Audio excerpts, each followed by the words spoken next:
Hey kids, was there a time when your classmates teased you or didn't want to go near you?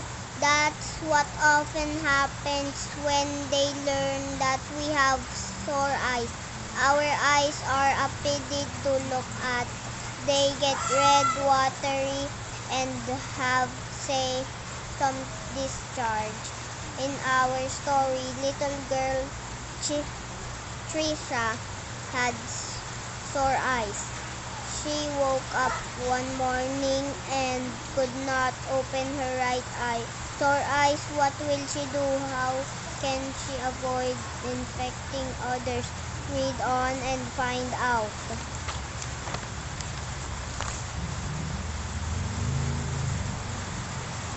Trisha reached lazily for the alarm clock. She pressed the stop to turn off the irritating sound. Oh, get ready for school. It's 6 o'clock. Time to get up. Trisha, get up, child. Her mother called.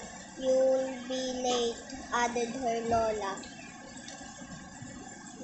From the kitchen, Trisha could hear the flat aluminum ladles scraping against the bottom of the frying pan.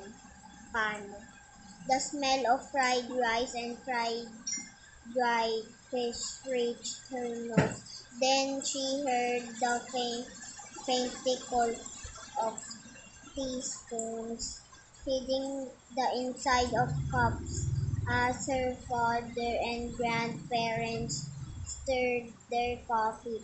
Water was splashing in the bathroom.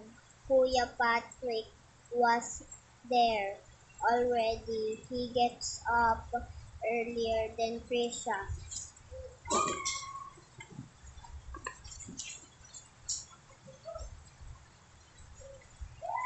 Trisha forced her sleepy eyes to open, but one eye remained shut. How come? Trisha got up quickly. She tried to make this eye open, but it won't. The eyelid and eyelashes were stuck together. What happened? Nanay! Nanay Tessie rushed into Trisha's room. What's wrong, Trisha? Nanay, my other eye refuses to open.